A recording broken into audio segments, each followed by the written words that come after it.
This is Myron C. Fagan.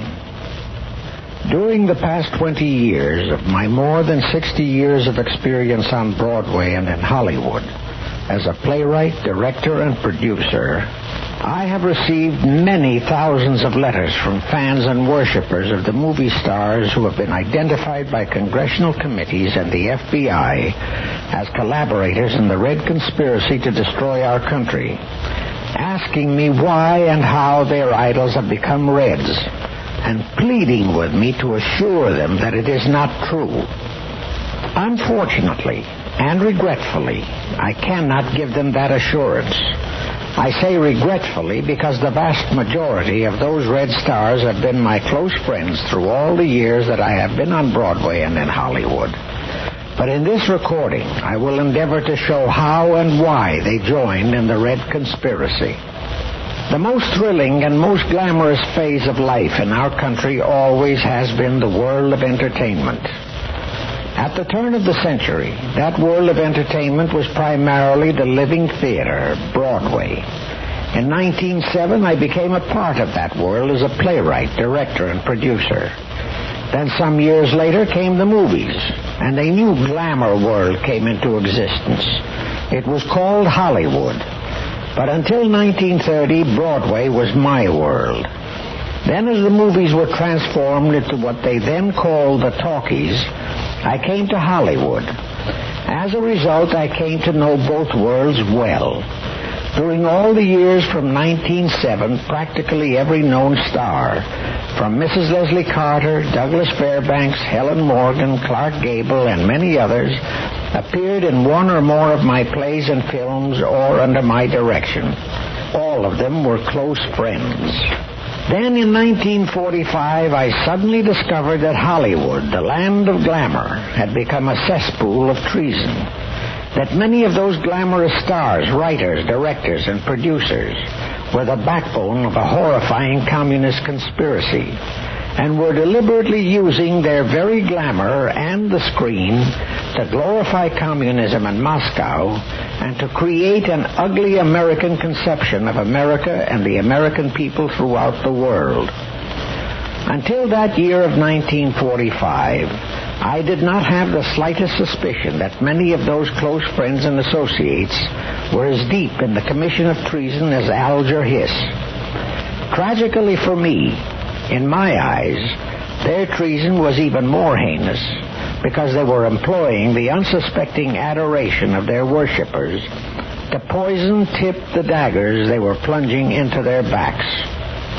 True, during the early 1940s, I was puzzled and actually bewildered when I saw Mission to Moscow, produced by Warner Brothers, Song of Russia, produced by Metro-Goldwyn-Mayer, North Star, produced by Samuel Goldwyn, all of them wildly enthusiastic about the glorious way of life in liberal communist Russia. But I accepted the explanation of the producers that those films were merely gestures to our then wartime ally. But later, when I saw the doctored versions of the same films that were exhibited all over the world, versions that depicted Moscow as the world's only hope against a decadent America, and learned that the doctoring had been approved by the producers, by our State Department, and by Franklin Roosevelt, I began to smell a rat. A lot of rats. At this point, so as to leave nothing to imagination, let me tell you exactly how this treason by our most beloved people was launched. In the collective mind of all of the American people, Broadway and Hollywood has always stood for theater, entertainment. It was a world apart, peopled by pixies who until the 1920s lived and breathed nothing but grease paint and makeup box. Their world was bounded by the stage door on the one side and the footlights on the other. They were dedicated only to amusement and entertainment. Then in the early 1920s, a sinister force began to creep its way into that harmless make-believe world, to transform its pixies into evil Pied Pipers who were to lead the American people out of the freedoms of the American way of life into the swamp of communism.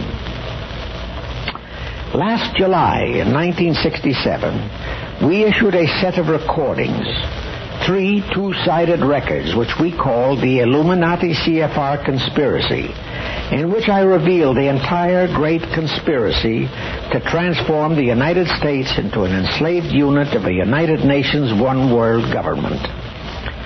In those recordings, I revealed with documentary proof that the conspirators had the United States marked down for conquest since as far back as 1917.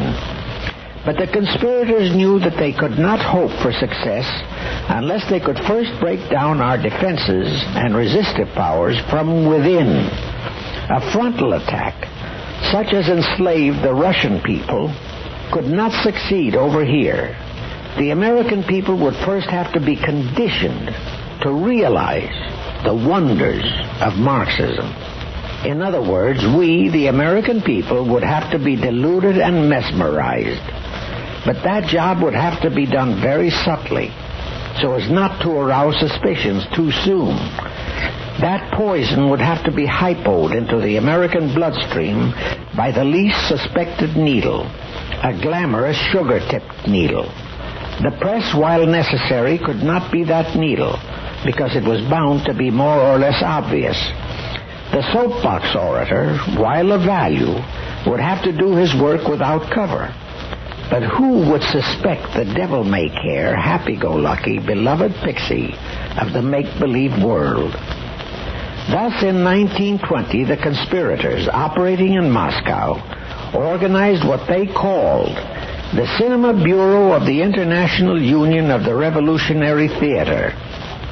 Their chief objective was to, I quote, unite the creative and technical workers of the film industry in America on an international scale to create revolutionary films in all countries, unquote. The reason for their stress on the film is because one film can be shown simultaneously in 1,000 theaters and reach millions in the time a stage play would reach only thousands. But the legitimate stage and the then infant radio were to be made captive too, all at the same time. In fact, the further directive stipulated that the entire infiltration was to be started through the legitimate theater, because they, the conspirators, realized that the big names on Broadway would have necessity become the big names in the then infant Hollywood. The details of how the conspirators successfully infiltrated both Broadway and Hollywood, and how they seduced the stars, writers, directors, and producers into becoming their treasonous Pied Pipers is too lengthy for inclusion in this record. I will come back to that in subsequent recordings. But to remove all doubts about the authenticity of what I will now tell you, it is highly important to show you how I had discovered that our beloved Hollywood by 1945 had become transformed into the craftiest, the most brazen, the most poisonous, the most dangerous carrier of communist propaganda of all of our mass communications media. Sleaton were the Reds in Hollywood, among them some of the greatest and most beloved idols of the American people. It was early in 1945 that I made my tragic discovery. I was in New York directing a new play. During the rehearsals, I was visited by an old friend of mine, John T. Flynn, a famous journalist and author of several sensational books, among them The Roosevelt Myth, While We Slept, and The Truth About Pearl Harbor. The objective of his visit was to urge me to attend a special meeting set up for me for the following Sunday in Senator Vandenberg's office in Washington. I was puzzled. I hadn't been active in journalism or in politics for many years, and I couldn't understand why I was thus summoned to Washington. John did not tell me what the meeting was all about. He preferred that I should find out for myself. He simply said it was terrifically important, that it would be the most important event in my entire life. My faith in John was supreme. So late Saturday afternoon, I went to Washington. At that meeting in Washington, I was told the entire story of what had happened at the top-secret meetings in Yalta, attended by Franklin Roosevelt, Alger Hiss, and Harry Hopkins, representing our government, and Joe Stalin, Molotov, and Vyshinsky representing Moscow, with Chip Boland serving as interpreter. It was the horrifying story of how the American traitors deliberately delivered all the nations in the Balkans and Eastern Europe to Moscow, and how they set the plans to deliver mainland China to communist control.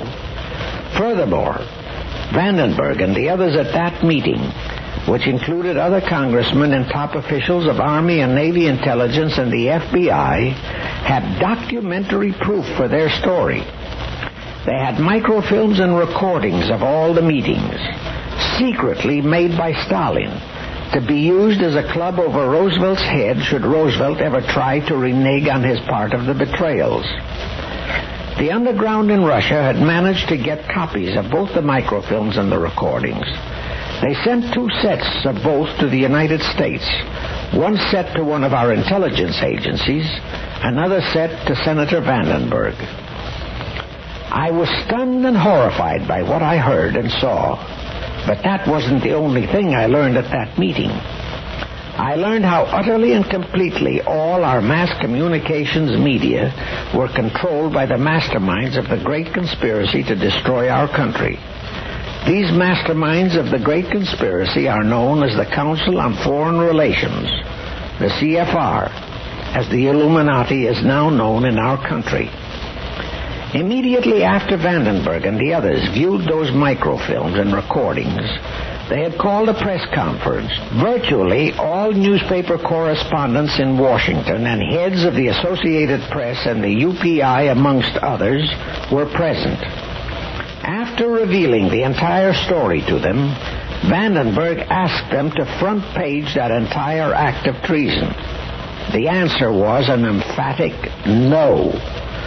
Some of the correspondents frankly admitted they wouldn't even dare to mention that they had so much as seen the films or heard the recordings, that even a mention of it would mean their jobs and their careers.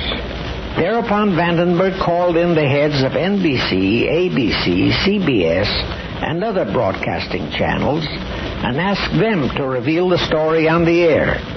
He got the same emphatic no. The radio people pointed out that the Federal Communications Commission was controlled by the Roosevelt administration and the CFR, who could and would cancel their licenses if they uttered one word about that Yalta treason plot.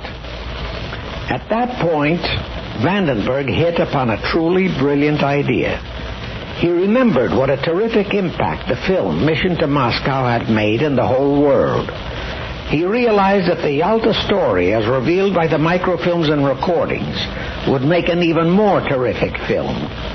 Thereupon, he, accompanied by other members of Congress, flew to Hollywood. The first man they approached was Harry M. Warner, head of Warner Brothers. Vandenberg reminded Warner of his frightfully grave injustice to our country and the American people when he produced Mission to Moscow, in which he had glorified Moscow and communism and horribly denigrated America and the American people. Now, Mr. Warner, said the senator, you have a wonderful opportunity to undo that wrong by making a film of the true story of the Yalta betrayals. Warner's amazing reply was, gentlemen, forget about the communists. They are very fine people. Just keep on fighting the Nazis and the fascists. Bear in mind, that was after the war, and there were no Nazis and fascists left to fight. Communism was our only menace. At this point, I wish to stress a very horrifying fact. That film, Mission to Moscow, was made from a book of that same name, supposedly written by our then American ambassador to Moscow, Joseph E. Davies. Actually, it was written by 2 Russians in the Kremlin, and our renegade ambassador, Davies, had agreed to pose as the author and have it published under his name in the United States. And, according to Harry Warner, the Warner Brothers made that film on direct orders from the White House and from the internationalist bankers, members of the Illuminati CFR cabal, who controlled the Warner Brothers lot who practically control all the lots in Hollywood. Now can you see the fiendish plot behind the making of that Mission to Moscow film? How could anybody who saw that film doubt the authenticity of the glory of Moscow and the communism and the horrible decadence of the United States and the American people as depicted in a film written and produced by so-called distinguished Americans? After the Warner turndown, Vandenberg went to Louis B. Mayer, whose MGM had produced Song of Russia, which had similarly glorified Russia and communism and denigrated America. Mayer gave him, in so many words, the same answer. Vandenberg then approached other Hollywood producers who had made and were making similar communist propaganda films. But everywhere he went, he got the same answer. Thereupon Vandenberg decided upon another method. He decided that a legitimate play could serve the same purpose. True, a play would not have the instantaneous nationwide sensation that a film would create, but it would be a good starting point. He went to New York and broached the matter to several Broadway producers. But the moment he mentioned the subject, all those producers ran like thieves in the night. Some, such as Herman Shumlin, rejected the idea of such a play because they themselves were pro-communists. Others, such as Lee Schubert, were scared to death in fear of what the powers behind the great conspiracy would do to their theaters. And that was when Vandenberg went to John T. Flynn, whom he knew as a great patriot, and asked him if he knew of any playwright who could write, direct, and produce a play that would reveal that entire Yalta treason plot. And John replied, "Senator, you are asking for a miracle man with the guts of a lion. I know of only one such man. Now you know how and why I attended that meeting in Washington. But as Al Jolson used to say, wait, you ain't heard nothing yet." What Vandenberg wanted me to do was to write a play that would be a great evening of entertainment, but not as a fictional story, but a true life story, and to name the traitors who had participated in the treason committed in those secret meetings in Yalta. Frankly, and speaking in the vernacular, that request, which was really a demand, knocked me for a loop. I pointed out that naming such men as Roosevelt, Hopkins, Alger Hiss, who had not yet been exposed as a Moscow spy, and was then being acclaimed as the hero founder of the great United Nations to ensure peace, would lay me wide open to libel suits, but before I could say and wreck my career, Vandenberg broke in with, "That's exactly what I hope will happen." Such libel suits could not be ignored by the press. It would automatically reveal the entire great conspiracy, and it would torpedo the United Nations as the proposed housing for their one-world government. I recognized the truism of Vandenberg's statement, and I knew that I would be provided with plenty of defense against libel suits, because truth cannot be considered libelous. Nevertheless, the idea of writing such a play stunned me. Having already been told how all the Hollywood moguls and Broadway producers viewed the entire matter, I realized that the moment I'd write such a play, every lot in Hollywood would be closed to me. Ditto Broadway. I was faced with the hardest decision of my entire life. In addition, aside from my willingness to place my own career on the line, there were two other people whose futures would be at stake: my wife and my son Bruce. Therefore, I had to delay my decision until I could put the entire situation before them, which I did upon my return to my home in Hollywood. I told my wife that I was quite sure that if I wrote and produced such a play, I would be blacklisted both in Hollywood and on Broadway. I pointed out that there would be no more lush salaries from the film industry, no lush royalties from my plays, that she'd have to forego all the luxuries she had become accustomed to in all the previous years of our marriage. Her simple response was, "Did I ever ask you for all those luxuries?" Loyalty to God and country came first with her. Frankly, I fully expected that kind of reaction from her. She was that kind of a woman, God rest her soul. My son Bruce had been associated with my theatrical activities. He could look forward to a great career. But his response was exactly the same as his mother's. He didn't hesitate for one moment. Loyalty to God and country came first with him, too. And that, too, I had fully expected. Thereupon I went to work on the writing of the play, which I decided I would call Red Rainbow.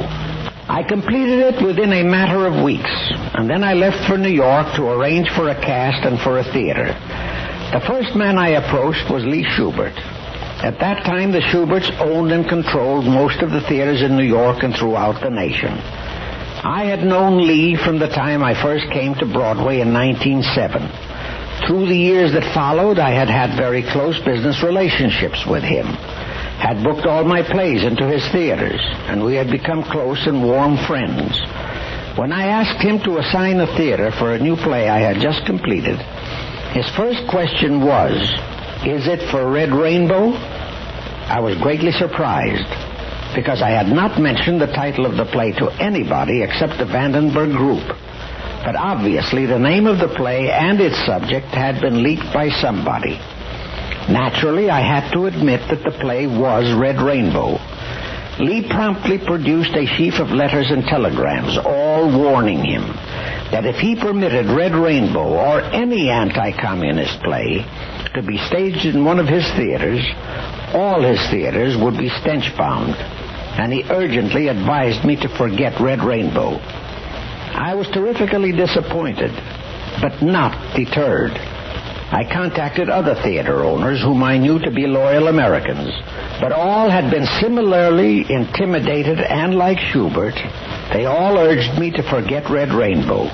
But I was still determined to go ahead. I figured I could get an off-Broadway theater on an outright rental basis, and I began the job of lining up a cast for the play. I spoke with a number of top Broadway actors, many of whom I had employed in my many other plays, but I quickly learned that all of them had been warned that their appearance in Red Rainbow would mean the end of their careers. At the same time, two prominent newspaper dramatic critics with whom I had had friendly relationships came to see me. They told me that on orders from the top, whatever that meant, they would be forced to tear Red Rainbow to shreds in their reviews and simultaneously tear me to shreds. Both of them urged me to forget Red Rainbow because if I persisted in producing it, it would mean the end of my career. So now I knew what a frighteningly complete control the Reds had on the legitimate theater. And I knew that all doors of Broadway were closed to Red Rainbow.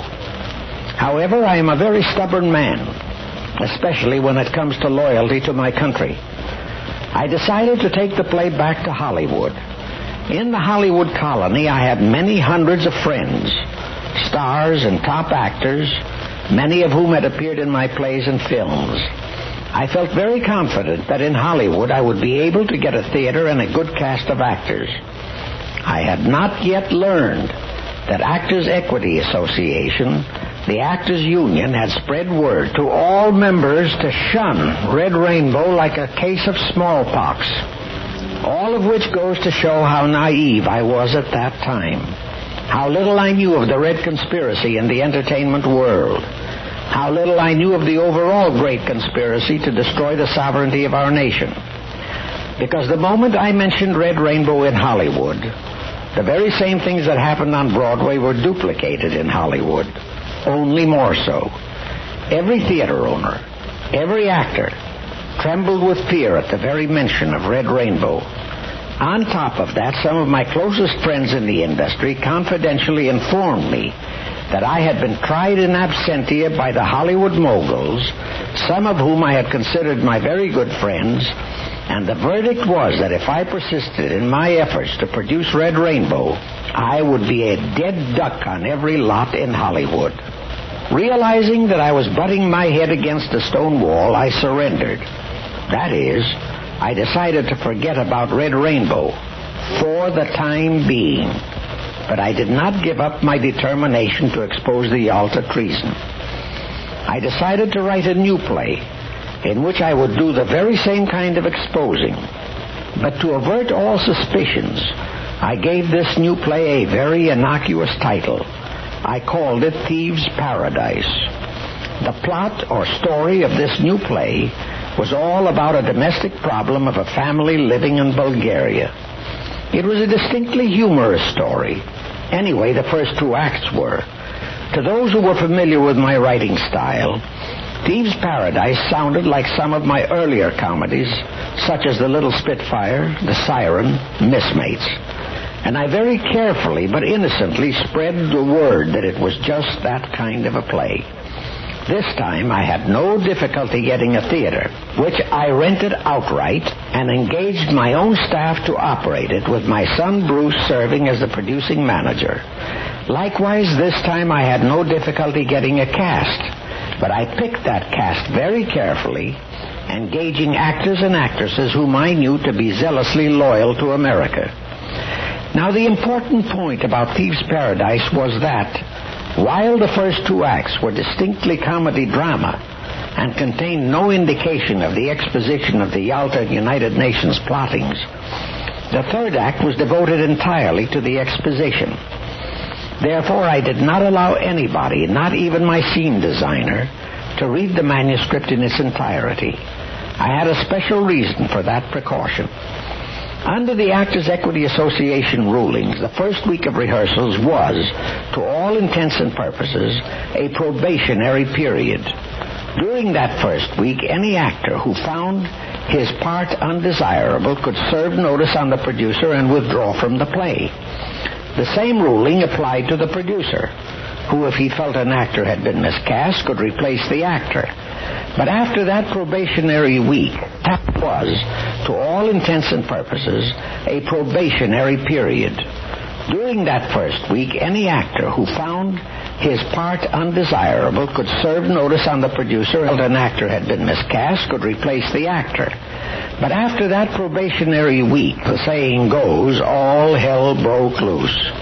Word got out that although Thieves' Paradise was not Red Rainbow, it was to do the very job of exposition I had intended to do with Red Rainbow. But it was too late to stop me. But the Reds did not surrender. During the following week, all the actors in the cast were harassed by anonymous phone calls, especially all through the nights, threatening them and their families with dire consequences, even assassination, unless they would pull out of the play. Naturally, I received similar warnings, but we all disregarded all threats. However, one night, a few days before the opening performance, somebody tried to run our star, Michael Whalen, off a cliff on his way home after a rehearsal. He reported that to me the next morning. It infuriated me, and I blurted out, if that's the way they want to play this game, I'll play it that way too. And I stated that on the opening night, after the last curtain, I would deliver a curtain speech in which I would reveal the entire Red conspiracy in Hollywood and name 100 of the Red Star's writers and directors who were the backbone of the conspiracy. That statement was brought to the attention of Jimmy Fiddler, then the most prominent radio commentator in Hollywood. Jimmy phoned me and asked me if I really would deliver such a curtain speech. I asked him why he wanted to know. He replied, if you will really do it, I will devote my entire Sunday night broadcast to it. Thereupon I assured him that I would. Then he said he understood that I would name 100 top stars, writers, and directors as Reds. I told him that was correct. Jimmy was amazed. He didn't know there were that many Reds in Hollywood. He said, do you realize that under California law you could be subjected to criminal libel suits? I said I knew it. He then said, are any of the people you will name really important stars? I said, well, I don't know if you consider them important, but among those I will name are Eddie Cantor, Edward G. Robinson, Katharine Hepburn, Gene Kelly, Gregory Peck. Wow, exclaimed Jimmy. Do you have any documentary proof that they are Reds? I assured him I had plenty. At this point, I will digress for a moment to clarify that documentary proof matter. At that meeting in Washington, I was informed by FBI agents and members of the House Committee on Un-American Activities that it was commonly known that there was a widespread communist conspiracy in the world of entertainment, particularly in Hollywood, but they could not institute an investigation until they could get documentary proof to warrant a congressional hearing. And even the FBI admitted that they had been unable to break through the Iron Curtain around Hollywood. Such proof could be obtained only by someone inside the industry. Well, of course, I was very much inside in Hollywood. So during the weeks that I was working on my plays, I quietly began to gather such proof as photostatic copies of membership cards in the Communist Party and other communist activities. And to give credit where it is due, I got a lot of help from Adolph Manju, Clark Gable, Rupert Hughes, and other loyal Americans in the Hollywood colony. So that by the time I was talking with Jimmy Fiddler, I had acquired documentary proof of Red activities by more than 300 Hollywood celebrities. Among them Dalton Trumbo, John Howard Lawson, John Huston, Gershwin, etc. All of which I naturally turned over to Senator Jack B. Tenney, then chairman of the California State Senate Fact-Finding Committee, Parnell Thomas, chairman of the Congressional Committee, and the FBI. Now let's go back to that opening night curtain speech. True to his promise, on the Sunday night before the opening performance of Thieves' Paradise, Jimmy Fiddler did devote his broadcast to the subject. It came in the form of a warning to the Los Angeles Police Department, the Sheriff's Office, and the American Legion to guard the El Patio Theater on the following night as Pearl Harbor should have been guarded, because he had had information that the Reds would prevent the play from going on even if they would have to bomb the theater out of existence. That broadcast created a terrific sensation. Hours before the curtain was to go up, Hollywood Boulevard in the vicinity of the theater was so crowded that the police had to divert all traffic. And the American Legion responded to Fiddler's warning. In the patio of the theater there were 16 stands of colors, each one guarded by 4 legionnaires in full uniform, armed with rifles, ready for any trouble. In accordance with my promise, immediately after the final curtain was dropped, I delivered my curtain speech in which I clearly revealed the entire Red conspiracy and named 100 of the top stars, writers, directors, and producers who composed the backbone of that conspiracy. Now bear in mind, until that night, more than 99% of the American people had not had the slightest knowledge that their idols had been involved in this heinous, treasonous conspiracy. So you can imagine the horrifying shock that rocked that audience when I named the following great celebrities as the guilty ones. I don't have enough space to name all of them, but here are a few of them. First of all, I named Charlie Chaplin, who together with a full dozen other top stars had signed a secret radiogram to Joe Stalin pledging allegiance to the Soviet Union. I followed with Lucille Ball, whose home had for years been the headquarters for the chief Hollywood Red activists. Then I named Lauren Bacall, Humphrey Bogart, Marlon Brando, Lloyd Bridges, Eddie Cantor, Lee J. Cobb, Joseph Cotton, Betty Davis, Olivia de Havilland, Kirk Douglas, Melvin Douglas, Florence Eldridge, Douglas Fairbanks Jr., Jose Ferrer, Henry Fonda, Ava Gardner, Paulette Goddard, Rita Hayworth, Van Heflin, Paul Henreid, Katharine Hepburn, Lena Horne, Marsha Hunt, Chet Huntley, John Ireland, Burl Ives, George Jessel, Danny Kaye, Gene Kelly, Burt Lancaster, Peter Lorre, Myrna Loy, Frederick March, Groucho Marx, Burgess Meredith, Henry Morgan, Paul Muni, Gregory Peck, Vincent Price, Edward G. Robinson, Robert Ryan, Pete Seeger, Frank Sinatra, Franchot Tone, Orson Welles, Keenan Wynn, Leonard Bernstein, Harold Clurman, Stanley Kramer, Mark Connolly, Norman Corwin, Carl Foreman, Ira Gershwin, Johnny Green, Ben Hecht, John Huston, Garson Kanin, Elia Kazan, Louis Milestone,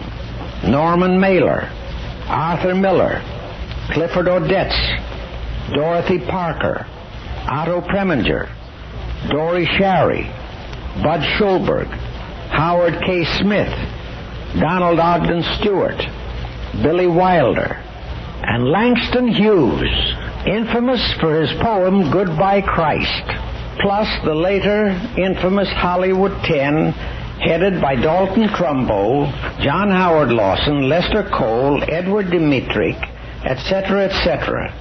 All of them were later convicted at the congressional hearing in Washington. At the same time, I named the following viciously treasonous Red Fronts. Many of them had organized and directed, such as American-Soviet Friendship, Hollywood Anti-Nazi League, Institute for Democratic Action, Independent Citizens Committee of Arts, Sciences, and Professions, American Committee for Protection of Foreign-Born, Film Audiences for Democracy, Young People's Records, Hollywood League for Democratic Action, Motion Picture Artists Committee, etc., etc. At least 70 of the Reds I named in my speech were in the audience. I dared all of them to challenge my charges and to sue me if it ain't so. None of them challenged me. Not one of them ever sued me. I won't go into the details of how the press critics reviled the play. That was fully expected. They had openly stated in advance that they would. No matter how well written or directed or acted the play would be. But my speech hit the front pages all over the country. It was aired by radio commentators, all, of course, blasting me as a liar and anti-Semite. But it also promptly activated Congressman Parnell Thomas, then chairman of the House Committee on Un-American Activities. He flew to Hollywood and hauled in for questioning some of the Red Stars I had named in my speech. He also talked with some of the more courageous pro-American stars. Then he held a preliminary hearing in Los Angeles. What he heard gave him sufficient grounds to call for a thorough investigation by the entire Congressional Committee in public hearings in Washington. Hollywood exploded. The Reds defied Thomas. They vilified him and threatened that if he went through with the hearings, they would destroy him politically. And as we know, they did. But Parnell Thomas was a man of great courage and loyal to his country. He went right ahead with his plans for the hearings. The Hollywood Reds had been fiendishly clever through all the years in which they had gradually enslaved the entire industry. But apparently their success had gone to their heads. They decided to declare an open fight on Thomas and on the entire Congressional Committee. First of all, they organized their infamous Committee for the First Amendment, the most vicious of all the Red Fronts in Hollywood. This was done at a meeting at the home of Louis Milestone, one of the top Red commissars in Hollywood. William Z. Foster, then head of the Communist Party in the United States and spokesman for Uncle Joe Stalin, came on from New York to personally mastermind the proceedings. Next, this new committee launched a full-page advertising campaign in all theatrical trade papers and fan magazines in which the Congressional Committee was violently attacked and flayed for, quote, interfering with the freedom of the individual, unquote. And the press all over the country supported their claims with front-page editorials. Following that, they launched a 2-hour radio broadcast. All of the Hollywood Red Stars participated in it, plus many non-Reds who were actually blackmailed into contributing their presence and talents. It was a nationwide broadcast, a perfervid appeal to all their millions of brainwashed fans and worshippers. They, the Red Stars, screamed their righteous indignation and branded the impending hearings in Washington not as an investigation of treasonous Red activities in the film industry, but as an invasion of the privacy of all of the American people and a threat to the freedoms guaranteed by our Constitution. And amazingly, their fans believed them. So brainwashed were they by their idolatry and by the press and radio. Many, many thousands of otherwise loyal Americans wrote blistering wires and letters to the Congressional Committee and to their own representatives and senators, also to their newspapers and weekly news magazines, and all those letters were published.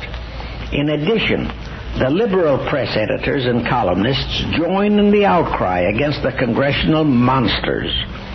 Ditto radio commentators.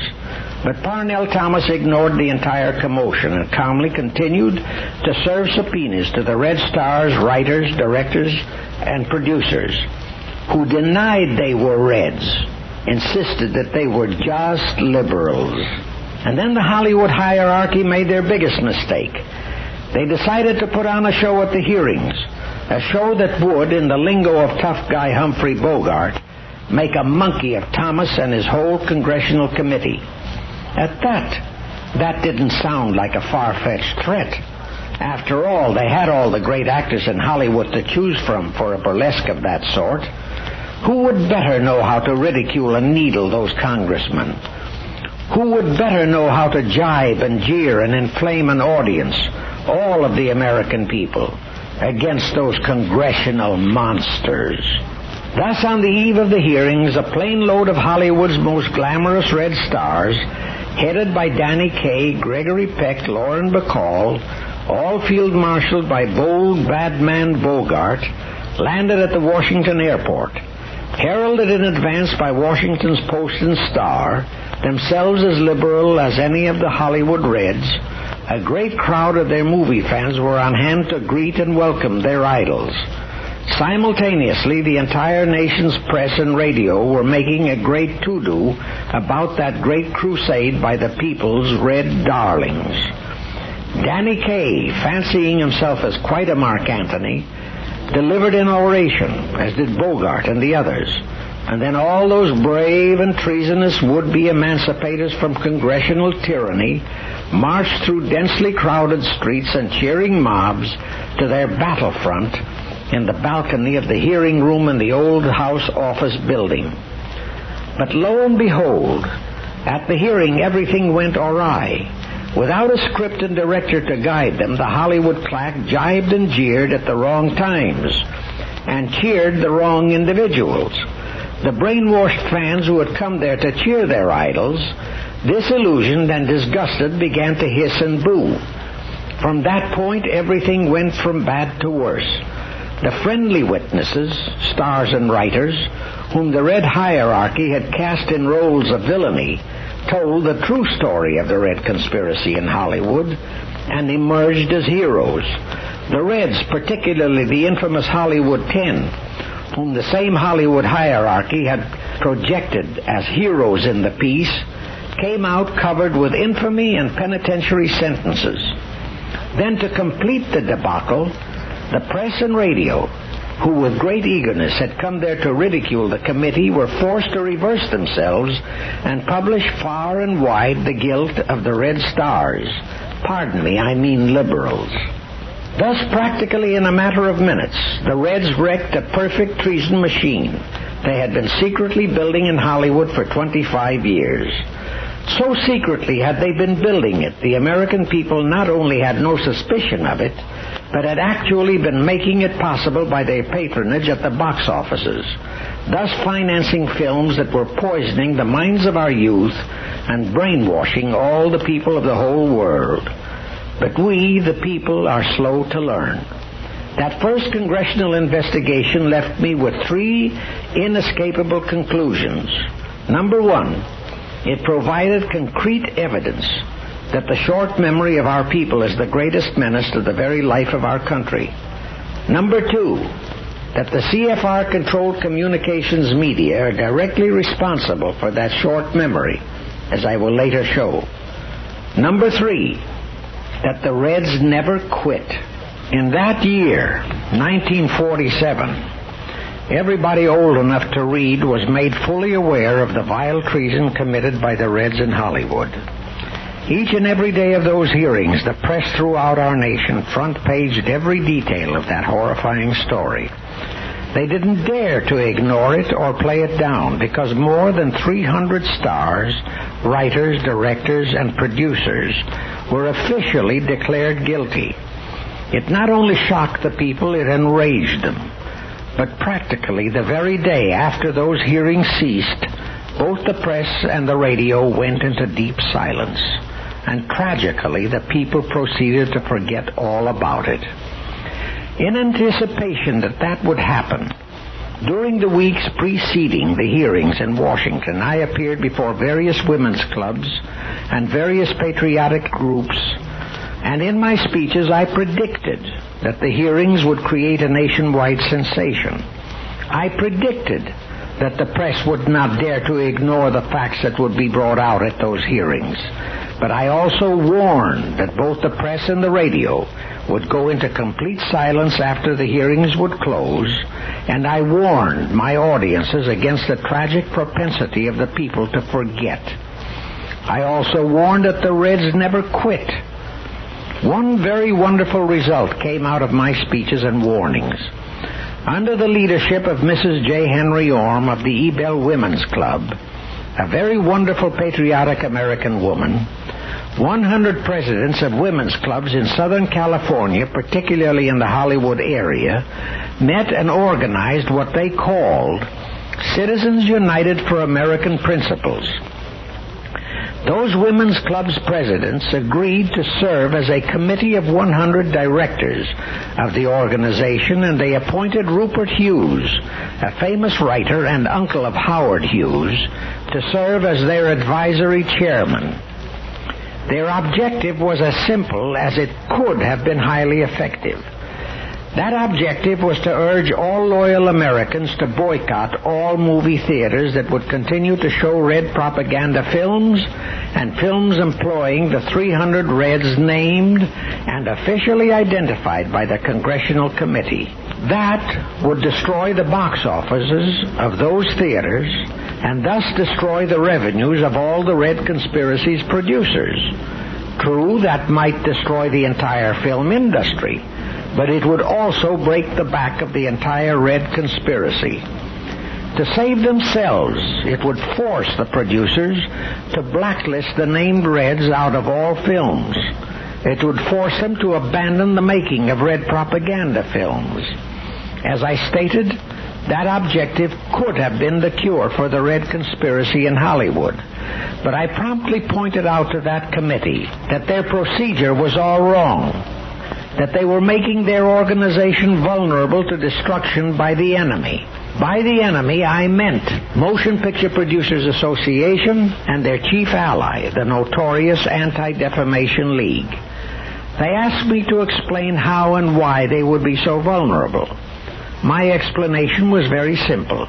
The enemy would simply launch a campaign to terrorize the supermarkets and all other merchants to boycott the products of the husbands of that committee of 100 women. All those women scoffed. They said the enemy just would not dare to attempt such a boycott. Several days later, it happened.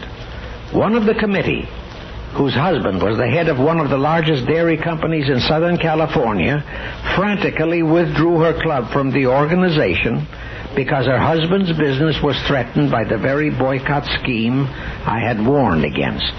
During the following 2 weeks, approximately 60 additional panicked members of the committee withdrew for the very same reason.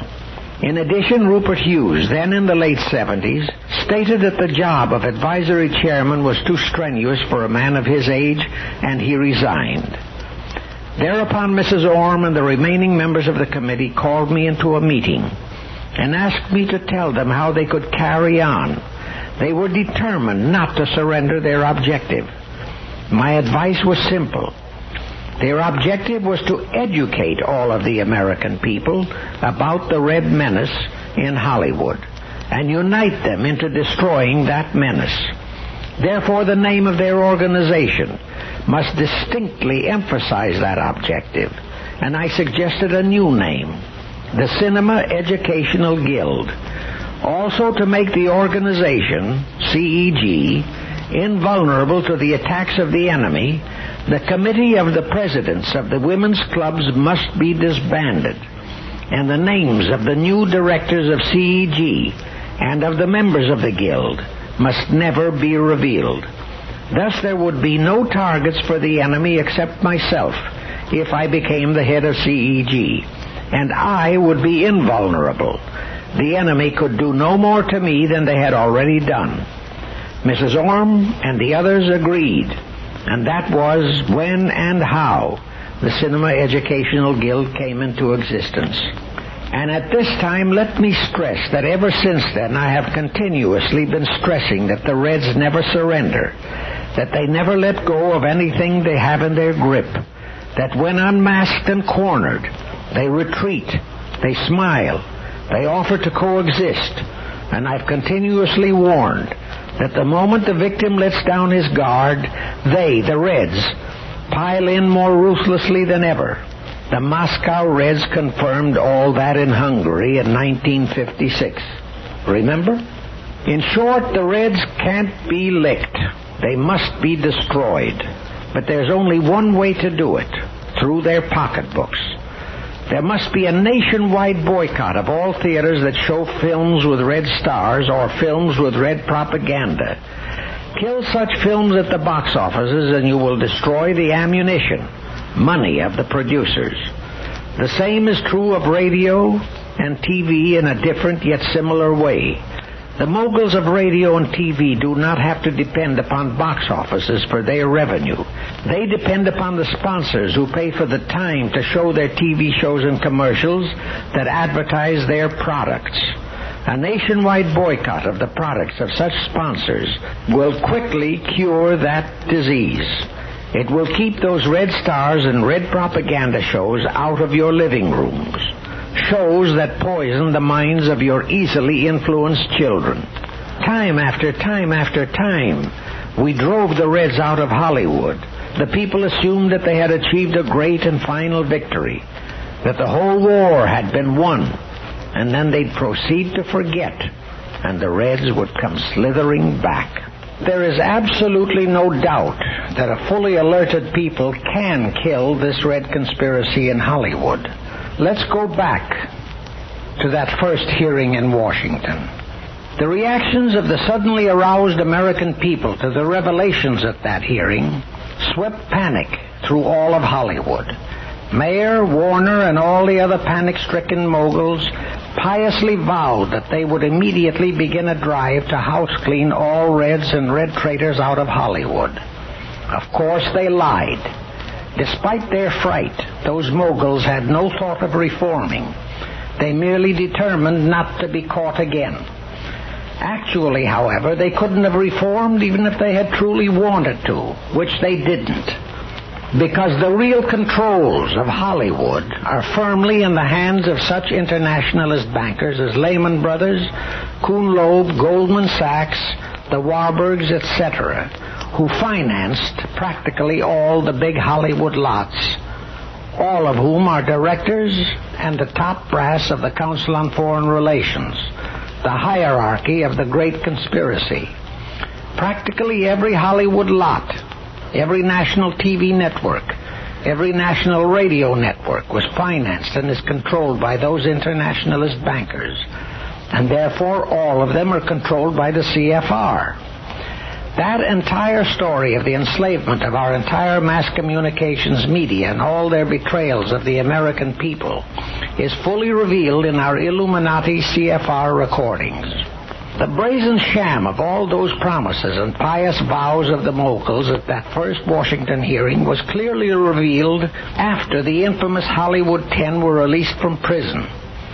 The moguls had faithfully promised that none of those 10 would ever again be employed by Hollywood. But immediately after their release, all of them were restored to their old jobs under fictitious names and at double their previous salaries. Naturally, we, CEG, turned all that evidence over to the FBI and the Congressional Committee. But even more important, after about a year of disappearance from Hollywood, many of the congressional exposed stars, such as Frederick March, Gene Kelly, Humphrey Bogart, John Garfield, Edward G. Robinson, etc., were back on the lots and getting the best roles in Hollywood. We waited for action from the Congressional Committee, but no action came. So we, CEG, decided to do a job of reminding the people in our own way. I wrote, and CEG published, a book which I called Red Treason in Hollywood, in which I revealed the full story of the Red Conspiracy in the film industry, and I named all the top Red stars, writers, directors, and producers. That was the first time that such a complete and direct charge had ever been published, and so many of Hollywood's royalty named as traitors. The book created a sensation. It even caught the press off guard. Editorial writers and syndicated columnists, among them, believe it or not, Ed Sullivan, who acclaimed the book as a Bible for those who want the truth about conditions in Hollywood. Sullivan stressed that the author's background in the theater in Hollywood gave the book an authenticity that no outside writer could have provided. But our press holiday didn't last very long. The notorious Anti-Defamation League, who had previously warned me of dire consequences if I persisted in my exposition of the Red Conspiracy, came roaring into the battle. They issued an order, and all the Red, Pinko, and liberal publications began a hysterical screaming of anti-Semitic, basing their screams on the fact that there was a heavy percentage of Jews among the Red traitors I had named in the book. The ADL did not deny that those individuals were Reds and traitors. That apparently did not matter. My crime was the naming of them, and within a matter of days, both the press and radio were completely closed to us, even for paid advertising. All bookstores and even libraries were terrorized into blacklisting the book. In addition, they terrorized the printer we had employed into refusing our reprint orders and into destroying all plates of the book. That has happened with all our books, and the moguls blithely continue to employ all the Reds and brazenly continued to issue Red propaganda films. Right then and there, I learned the answer for the Red disease in the film industry. The blackouts by the press and radio kept the people completely in the dark about what was going on in Hollywood. True, that congressional hearing of 1947 had revealed it, but that was more than a year previously, and the tragic short memory of the people had made them forget all about it. So right then and there, we, CEG, adopted a new technique to break through that blackout. We organized picketing committees to picket the theaters showing the Red stars and Red propaganda films. To provide TNT ammunition for the pickets, we issued a special 6-page tract which contained the salient features of Red treason in Hollywood and a listing of the Reds. We made them available at the rate of $2 for 100 tracts, and they are still available. Within a few months, more than 2 million copies of that tract were in circulation throughout the nation. In Newark, New Jersey, a War Veterans Post had its members picketing the premiere of a new Charlie Chaplin film and killed it for the entire country. In Los Angeles, we picketed to death The Death of a Salesman and other Red films. In Chicago and other cities, the American Legion and Veterans of Foreign Wars did similar jobs. The press just could not or did not dare to ignore the picketings. And once again, our story became a front-page sensation. Theaters all over the country canceled their bookings of all the picketed films, and the panic was really on. The Frederick Marches, Eddie Cantors, John Garfields, Orson Welles, and many of the Red stars named in our tract became poison at the box offices. Receipts zoomed down in all theaters showing such stars. Theater owners all over the country began to scream, and that brought on another congressional investigation. That did it. 1947, my production of The Play Thieves' Paradise had forced the congressional investigation of the Reds in Hollywood that sent the infamous Hollywood 10 to prison and drove many of the other unmasked Red stars out of Hollywood. But within a year, the people had forgotten, and all the Reds came pouring back. Then early in 1949, our CEG new technique of picketing the theaters, combined with our Red Stars tract, reminded the people. And once again, the Reds were driven off the screen. But as I will show you, the short memory of our people again and again enabled the conspirators to restore the film as their great brainwashing propaganda weapon for our destruction. However, that second show of cleaning house by the moguls came almost too late for the film industry in Hollywood. During the following 2 years, the entire industry was in its greatest depression. Every month, hundreds upon hundreds of theaters were closing their doors, which meant alarmingly reduced revenues for the producers. By 1951, the situation was more than just acute. It appeared that the entire industry was headed for a big bust. Important stockholders were asking embarrassing questions, and more than merely hinting that changes at the top might be the cure. The moguls and their masters, the internationalist bankers, became more and more desperate. Something had to be done to bring the American people back to the box offices. The only way to accomplish that was by doing something to make the people once again forget about the Reds in Hollywood. Here is how they went about it. They resorted to an old trick. During the Depression years, 1929 to 1935, the surest cure for anemia at the box office was a personal appearance of a popular movie star. Many movie theaters owed their survival to that lure.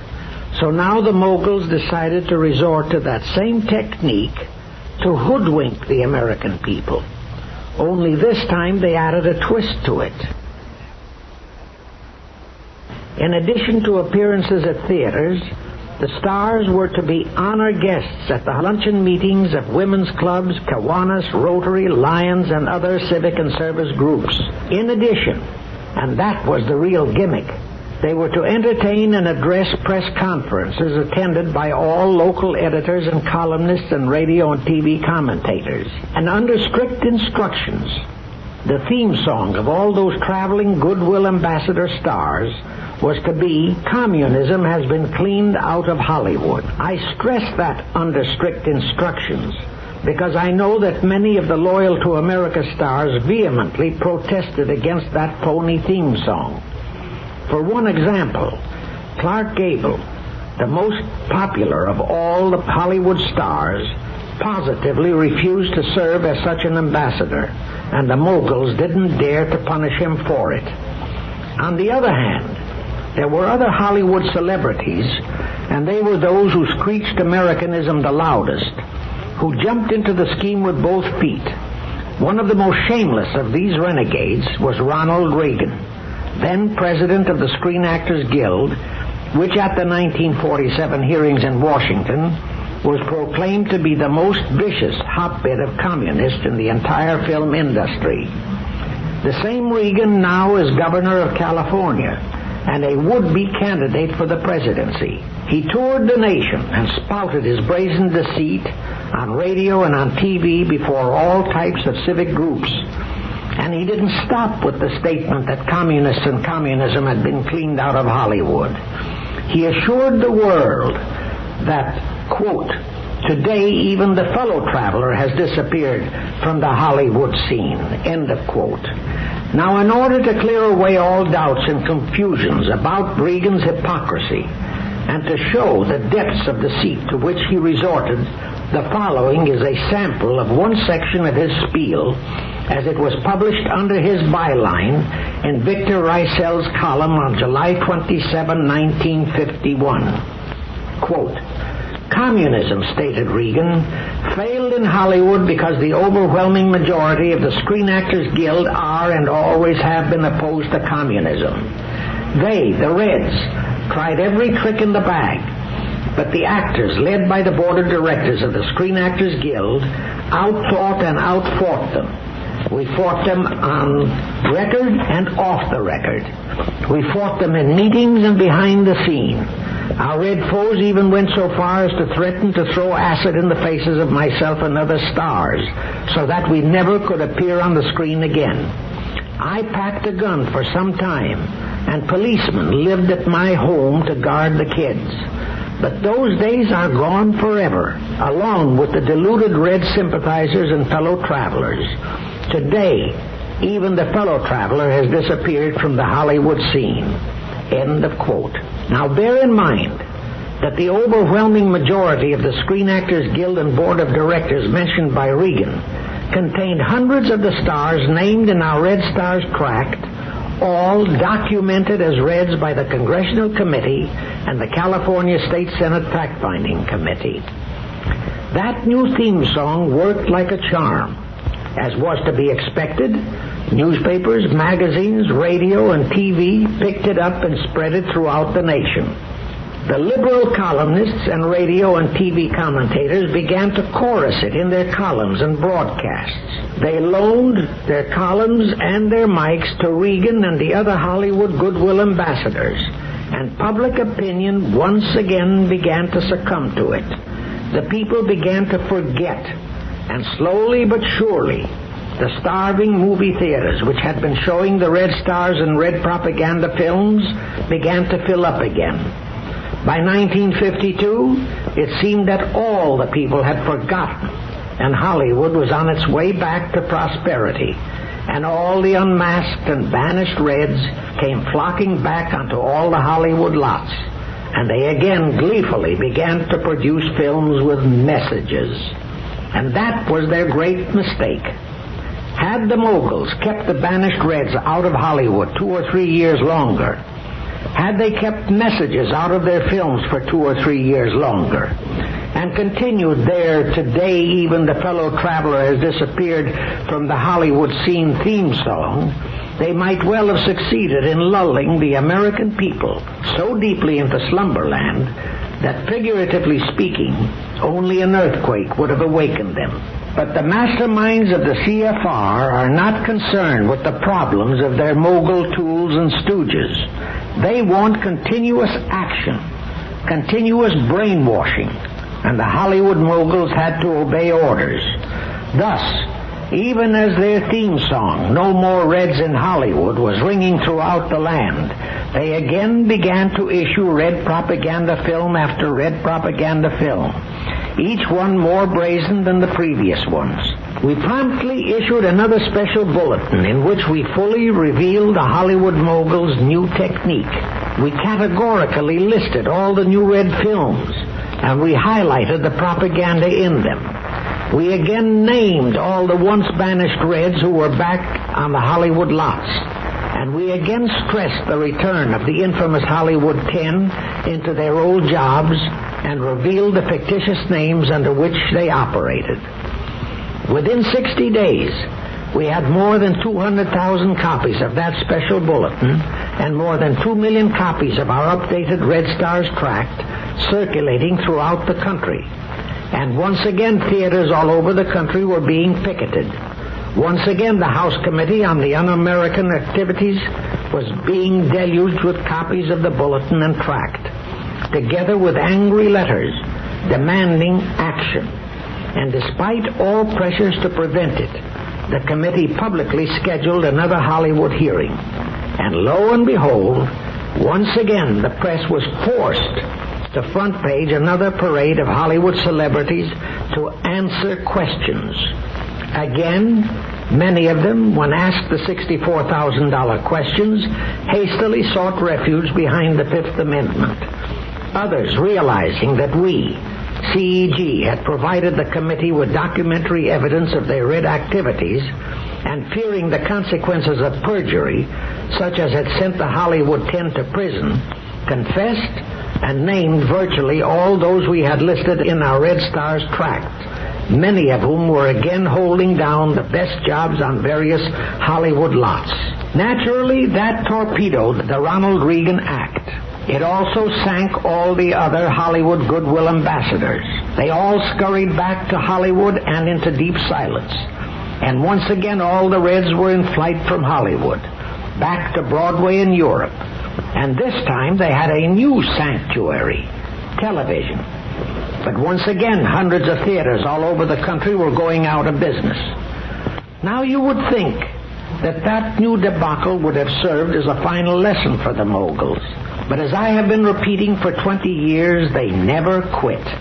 Actually, I repeat, they can't quit, even if they wanted to, because they are the slaves of the masterminds of the great conspiracy, the internationalist bankers of the CFR, who are concerned with nothing less than the complete brainwashing of the American people. So even as Hollywood was reeling from the latest exposure, once again the conspirators began to develop another new technique, and this time they acquired some truly amazing cat's paws to do their job for them. It was a fiendishly clever scheme, which they figured would whitewash all their Reds and restore them as idols of the American people. It was a scheme that truly was Machiavellian. How Machiavellian is evidenced by the fact that the new cat's paws they chose to pull their chestnuts out of the fire were none other than our most highly trusted syndicated columnists whose loyalty to everything American until then had been beyond question in the minds of all our people. When Ronald Reagan's, today even the fellow traveler has disappeared from Hollywood, phony act was unmasked, it was fully revealed that the press was, collectively, the major villain in the piece. The major actors in that Ronald Reagan phony crusade were all the syndicated movie gossip columnists who had continuously, mawkishly rhapsodized over the fallen angels, plus such columnists and radio TV commentators as Drew Pearson, the Alsops, Ed Murrow, Chet Huntley, Eric Severide, Howard K. Smith, etc. But all such journalists had long been unmasked as willing collaborators of the CFR Great Conspiracy, which of itself made it easy for us to unmask that entire theme song plot. But there is another group of columnists and commentators who in those earlier years wielded a tremendous influence on public opinion, who in fact molded public opinion. The best known of them were George Sokolsky, Fulton Lewis Jr., Westbrook Pegler, Victor Rysel, etc. The Reds derisively and bitterly referred to them as isolationists and vicious rightists, which clearly established them as loyal Americans in the minds of the American people. The vast majority of our people virtually revered them, regarded them as oracles, and blindly responded to every word they wrote or uttered. In the main, that was fine. In the main, I readily subscribed to the integrity of all in that group. And when they stuck to the things they knew, I wholeheartedly subscribed to their wisdom. But I refuse to have blind faith in everything that anybody says, and especially in what they don't say. Personal equations in every man's affairs forbids that kind of blind faith. For one example, when Truman appointed Anna Rosenberg to be Assistant Defense Secretary, Fulton Lewis Jr. revealed her entire background in a series of broadcasts. Then the notorious ADL threatened him with their well-known anti-Semitic brand blackmail pressure, and Lewis completely reversed himself and gave her a complete clean bill of political health by broadcasting that the Anna Rosenberg he had been unmasking was a different Annie. He knew that was false, yet he deliberately misled the American people. He admitted he did that because he had been warned that the ADL would pressure his sponsors to cancel their sponsorships and thus drive him off the air. He was faced with the choice of deceiving the American people or losing his voice on the air. He chose to save his voice. Another prime example. Victor Rysel delivered his column to Ronald Reagan to lie to the American people that today there are no Reds left in Hollywood. Rysel knew that was false, Yet he deliberately let Reagan delude the American people through their blind faith in him, Ricel, and in the words of his column. I could cite other examples of slips by otherwise loyal to America columnists and commentators. I don't know why they made and still make those slips. Pressure may have forced some to do it. Mawkish sentimentality may have swayed others. With still others, it may have been sheer ignorance about a subject which they had no right to touch.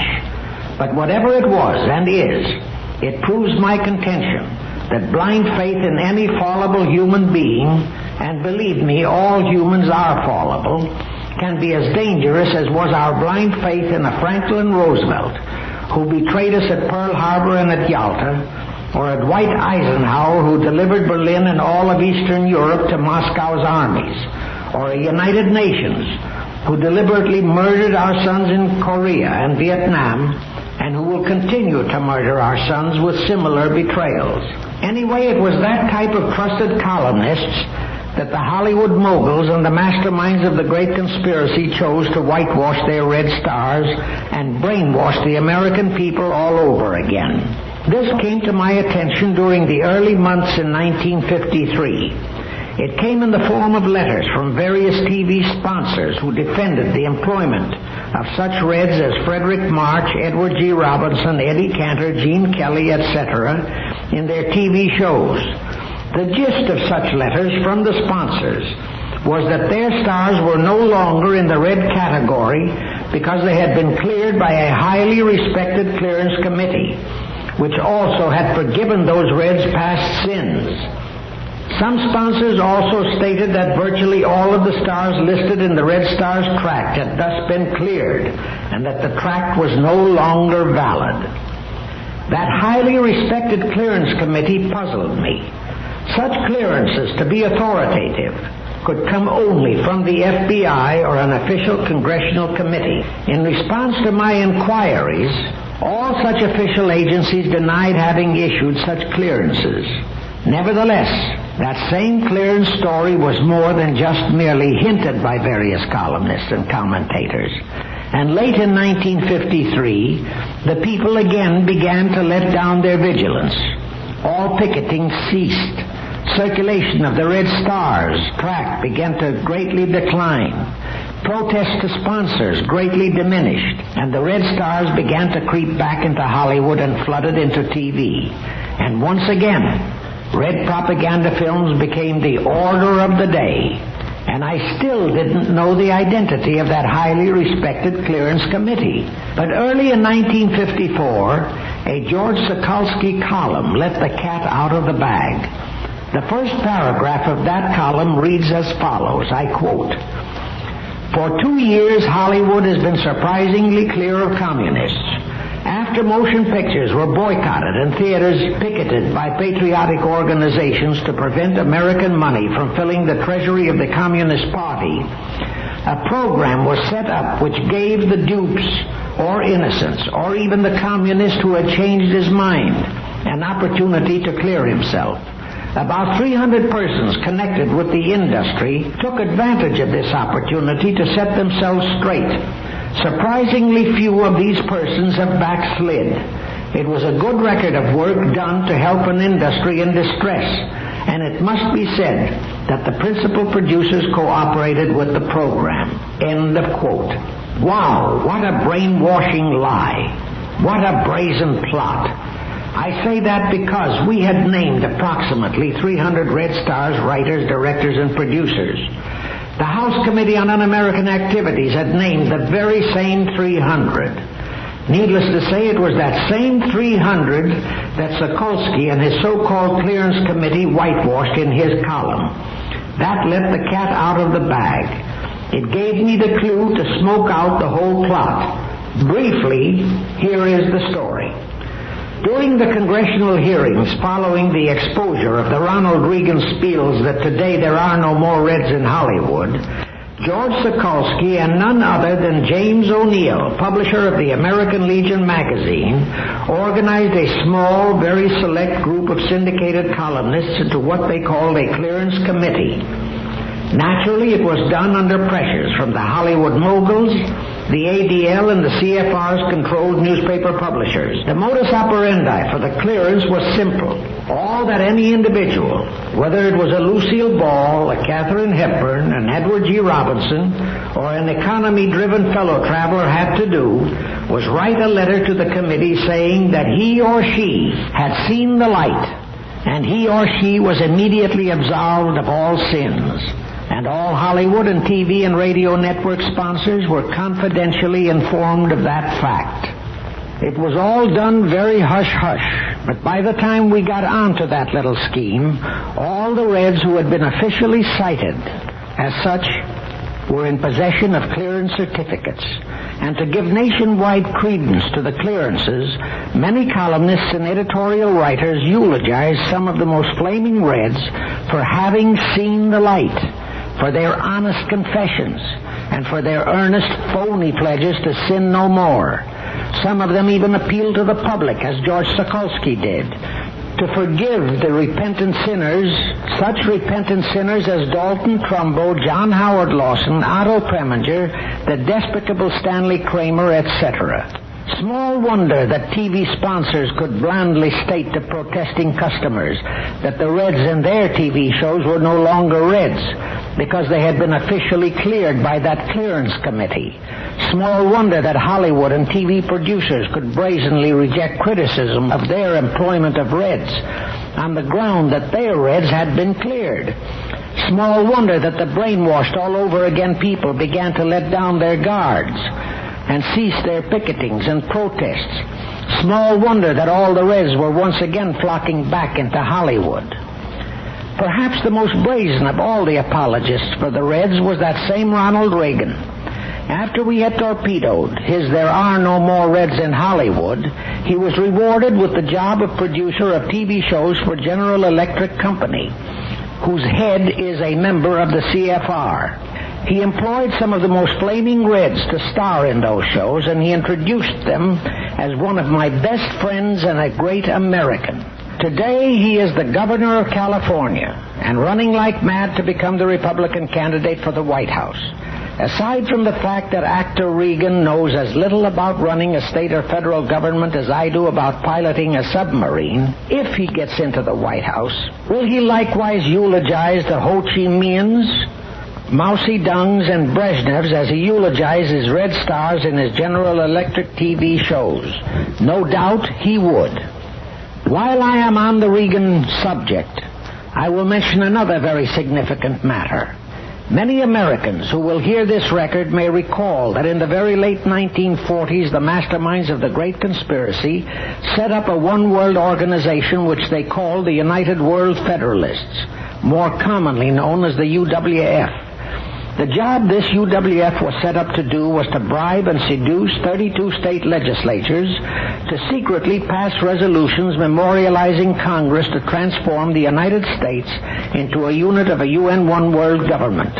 By July 1949, they, the UWF, had succeeded in getting 26 state legislatures to secretly pass that treasonous resolution.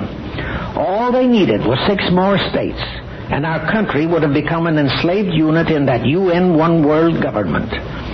It was in that month of July 1949 that we, CEG, launched a statewide crusade to force the California legislature to haul out that UWF resolution for an open to the public review, exactly as Congress should haul in the UN Charter for a similar review. How we, CEG, accomplished it is a story in itself and has no place in this record. But accomplish it we did. And in March 1950, the California legislature reviewed the UWF resolution, declared it an act of treason, and rescinded the resolution. The first time such a thing had been done in the history of California.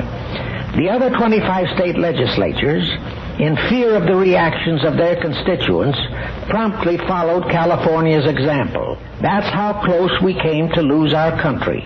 Only the fight put up by the Cinema Educational Guild saved us. That UWF outfit of treason was organized by 42 of the most notorious and flaming Reds in the country. But my chief reason for mentioning that incident is that Ronald Reagan was through the years a member of the board of directors of that UWF cabal of treason. And he is the man who wants to be the President of the United States. While I'm at it, there's another point. Mrs. Ronald Reagan, known in the Hollywood professional circles as Nancy Davis, joined a score or more of Hollywood red-hot Reds in signing an amicus curiae which contained a plea for clemency for Dalton Trumbo and John Howard Lawson of the infamous Hollywood 10. And she, too, wants to be a First Lady of the land in the White House. Shades of Franklin and Eleanor Roosevelt. But now, back to that clearance committee. As soon as we had all the facts, we, CEG, again roared back into the fight. We issued a special bulletin in which we hurled back into the teeth of Sokolsky, James O'Neill, and their committee colleagues all their brazen lies that for 2 years Hollywood had been surprisingly clean of communists and communist activities by naming more than a score of films issued during those very 2 years that befouled America even more than did Mission to Moscow. As on previous similar occasions, we flooded the nation with that special bulletin, and as before, a reawakened and infuriated people came roaring back into the fight.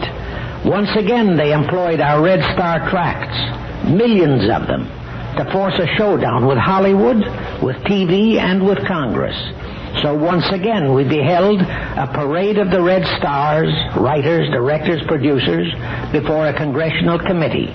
Among them, all those who, according to the Clearance Committee, had expressed sincere regret for their past misdeeds and had vowed never again to become involved with communistic activities.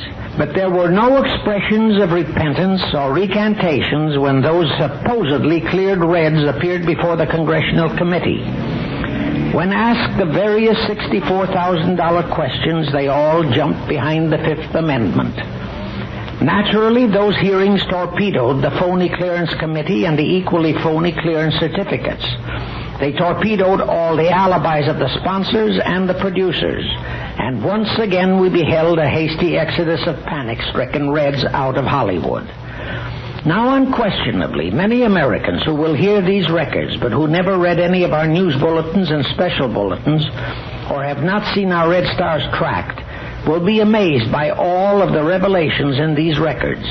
They will probably find our revelation of that clearance committee plot unbelievable because of the men involved in it, especially a top official, James O'Neill, of the American Legion, an organization created and dedicated to work for the safety and security of our country.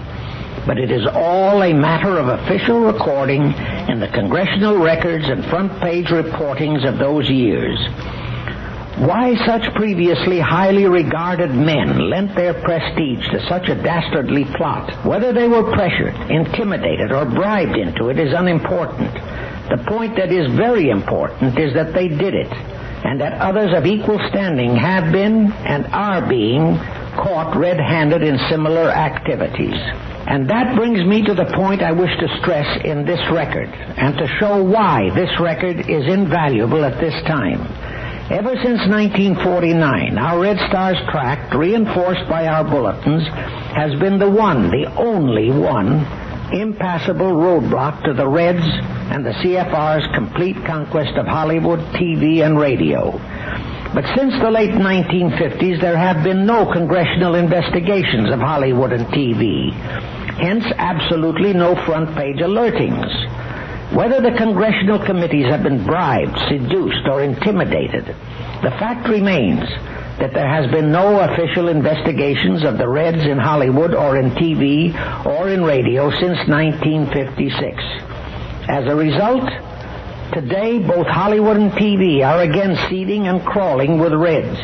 The Katharine Hepburns, Lucille Balls, Frederick Marches, Edward G. Robinsons, Dalton Trumbos, the Melvin Douglases, all the Reds we had driven off the screens, big and little, are back again.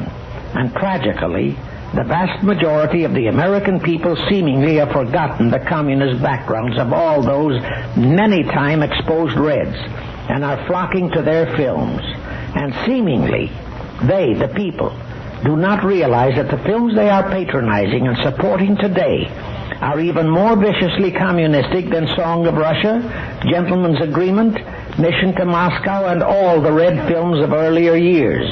And even more horrible, during the past 10 years, they have been producing films directly aimed to destroy the morale of our nation, particularly our youth. Films that glorify hippies, that eulogize and encourage racial strife. Films that subtly encourage lawlessness and riotings in the streets. In short, every kind of film that glorifies communism and denigrates Americanism.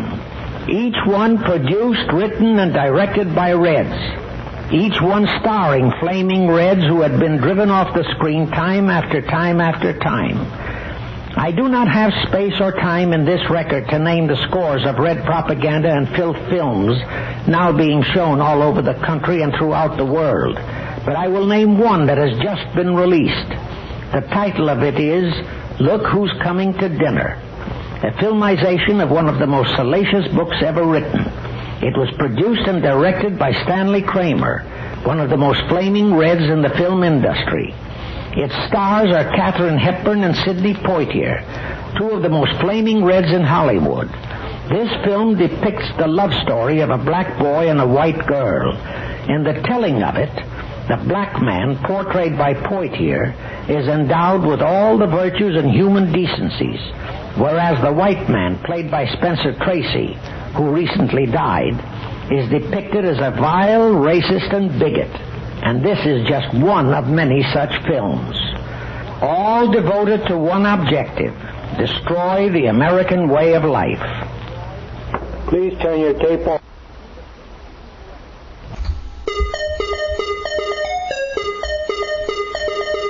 And you are listening to the Information Corner. I'm Sam, and we're going to be right back in just a few minutes with Part 2 of this. Part 2 won't be nearly as long as Part 1, but stay tuned. The best is yet to come.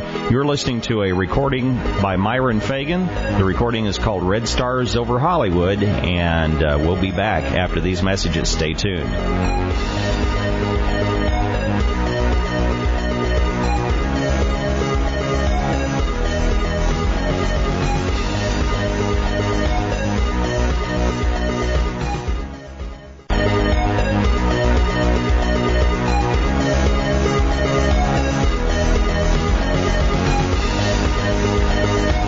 We're back with Part 2 of the Information Corner, and you're listening to a special broadcast. This is a recording by Myron Fagan.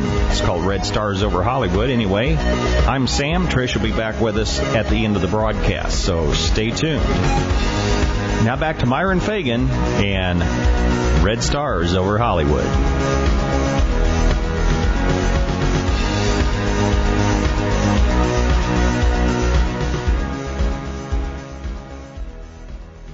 Quote, there's... In the preceding record, I stated that television is even a greater menace to the security of our nation than the press and the Hollywood films combined. The reason for that is that TV brings that menace right into our living rooms, into the minds of our utterly unsuspecting teenagers and the brainwashed older people. I stress the fact that the Reds operate in TV without the slightest restraint. From its inception, TV has been brazenly flaunting in its shows all the Reds whom until recent years, not even the despicable Otto Premingers and Stanley Kramers dared to bring back to Hollywood. Moreover, from its inception, TV has been flaunting even more brazenly red-slanted shows and sex-filth shows that destroy the morale of our teenagers, even more brazenly than Hollywood ever did, and has continually been bringing them right into your homes. Bear in mind that all the Reds we drove out of Hollywood always promptly found a home in TV. Also bear in mind that TV also became a springboard for the later, the younger flaming liberals, such as Paul Newman, Joanne Woodward, the Smothers Brothers, and others of that ilk. Furthermore, the moguls of TV always gave and still give their producers, writers, directors, and actors a completely free hand to inject poisonous red propaganda and sex filth into their shows in any way they see fit. and much of it is craftily designed to influence the minds of your children. It is common knowledge, at least in the profession, that a red director, a red writer, or a red actor, even if he were under strict orders from the head of the studio not to inject communism or un-Americanism or subversion or filth into his show, can easily subvert that order by a look, by an inflection, by a change in the voice. In Hollywood, during those periods when they were being exposed by the congressional investigations, the studio heads did issue such orders. But the heads of all the national networks do not, and never did, prohibit red propaganda. The vast majority of the American people will consider that last statement to be utterly unbelievable. But I am sure they will change their minds and understand why TV is so brazenly treasonous when I will reveal the names of the men who own and control all the national radio and TV channels. I established that practically all of the Hollywood moguls, such as the brothers Warner, Louis Mayer, Schenck Brothers, William Fox, the Cohns, Zucker, etc., were refugee fugitives from the pogroms of Russia, Poland, Romania. But far more important, I established that all such moguls actually are and always have been the tools of the internationalist bankers, who are the masterminds of the internationalist communist conspiracy to destroy our nation. Well, the very same conditions apply to the so-called moguls of radio and television. Their masters are the very same internationalist bankers who control Hollywood. Now let me give you a quick rundown on just how the internationalist banker conspirators achieved a control over both radio and TV. Radio, as we know, evolved from the Marconi wireless in the last year of the First World War. The internationalist conspirators quickly realized the vast potentialities in that medium to the minds of the people, and they promptly moved in to get control of it. To get that control, their key tool from the very outset was one David Sarnoff, a young refugee from Russia. He now calls himself Brigadier General David Sarnoff. This Sarnoff, after serving as an office boy, was Marconi's secretary when the first voice was heard on the air. Marconi, completely absorbed in his inventions, had no time for business. He left all such details to his bright young secretary, and Sarnoff was a bright young man. The bankers quickly realized it. They also realized that in young Sarnoff they had their ideal tool. Thus, when they set up the financial structure for the Radio Corporation of America, commonly known as RCA, they installed Sarnoff as the president, king of radio. In our Illuminati CFR recordings, I described in detail the methods the internationalist bankers employed and continue to employ to get control of Hollywood, of radio, of TV, of the press, even of political conventions. But for the benefit of those who have not yet heard those earlier Illuminati CFR recordings, I wish to clarify that when I say the bankers, I mean Kuhn Loeb, Jacob Schiff, the Warburgs, the Lehmans, Bernard Baruch, Goldman Sachs, all the internationalist bankers. Only one banker, such as Lehman Brothers, may mastermind the financing and setting up of a film corporation or a radio TV network or a newspaper chain. But all of them participate in it. All of them are partners in it.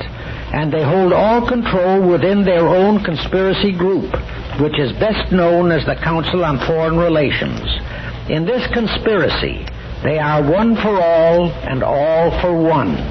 For one example, when with the help of Woodrow Wilson and several renegade senators, they slipped that Federal Reserve Act over on us and became the masters of our money system, virtually all those bankers came here as immigrants, but not in the true sense of that word. Jacob Schiff, August Belmont, the Lehmans, the Warburgs came here not to seek refuge, but to mastermind the great conspiracy to enslave our nation. And they came here equipped with unlimited funds provided by the Rothschilds to set up the machinery for that plot. From the very outset, RCA had a complete monopoly of the airwaves, but we do have an antitrust law in our country. And while the conspirators have nothing but scorn for our laws, because they control our lawmakers, they felt it necessary to keep the people from knowing that they had that monopoly. So they decided to camouflage their monopoly. First, they set up the National Broadcasting Company, the NBC. Next, they set up the Columbia Broadcasting Company, the CBS. Then they set up the American Broadcasting Company, the ABC. Thus, we had 3 national networks, which on the face of it were 3 completely competitive outfits, but all controlled by the same gang of internationalist bankers who are the masterminds of the great conspiracy to transform the U.S. into a unit of their UN One World government. To leave nothing to your imagination, I will describe the supposed ownership of CBS. When Jay Paley supposedly set up CBS, his secret partner was Herbert Lehman, and the Lehman Banking House is still the chief owner and controller of that network. At this point, it may be of great interest to look into the background of the Paleys. When the original Paley, grandfather of William Paley, present head of CBS, fled the pogroms in Poland and brought his family to America, his name was Polinsky. After trying several jobs, he got a job in a cigar factory. Like all such refugees, Polinsky was industrious and ambitious. Within a few years, he set up his own little one-man cigar factory. Evidently, he was a good cigar maker. His La Palina cigar, as he had named it, became very popular. In the years that followed, Polinsky and his by then grown sons expanded their operations until the La Palina became one of the largest of the independent cigar manufacturing operations in the country. Then came that Wall Street operation that merged most of the independent cigar factories into the American Cigar Company, commonly called the Cigar Trust. The La Palina was one of them. The Polinskys, who had meanwhile shortened their name to Paley, retired from the cigar business with a fortune running in the millions. It was during the negotiations for the sale of their cigar business that they got to know the Lehmans. Their purchase of CBS, with Herbert Lehman as their majority partner, followed, and that was when the Paleys became pledged stooges of the Illuminati CFR conspiracy. The background of the ABC network is very similar. The owner of record of ABC is the Paramount Pictures Corporation, and as established in our Cinema Educational Guild's news bulletins and in the Illuminati CFR recordings, Paramount Pictures Corporation is, and always has been, controlled by the Lehmans and their allied internationalist bankers of the CFR. And all the supposed heads of Paramount, the Zuckers and the Balabans, are pledged stooges of the masterminds of the great conspiracy. Do I have to say anything more to show who controls the airways in America? The air that belongs to the American people. TV is the youngest of our mass communications media. It is unquestionably the most powerful of all of them. This has been amply evidenced in the political campaigns, both national and local, during the past 15 years. Why is it the most powerful? Because it brings all of its propaganda, all of its deceits, all of its brainwashing right into your home. Today there are more than 50 million TV sets in the United States, and that number is being increased every day. TV hourly brings the up-to-the-minute news into your home. But from its inception, the newscasters have been the Ed Murrows, the Chet Huntleys, the Brinkleys, the Drew Pearsons, the Howard K. Smiths, the Eric Severites, and hordes of that ilk, all of whom are free to color and slant their news in any way they and their masters, the CFR, see fit. Throughout all the hours of the day and far into the night, TV brings all types of so-called entertainment into your home. Shows for the grown-ups, shows for the kids. But the writers, actors, directors, and producers of all those shows are free to inject propaganda for communism and international one-worldism. The more craftily they infiltrate their poison, the more highly are they rewarded. In addition, there are the late and late TV shows.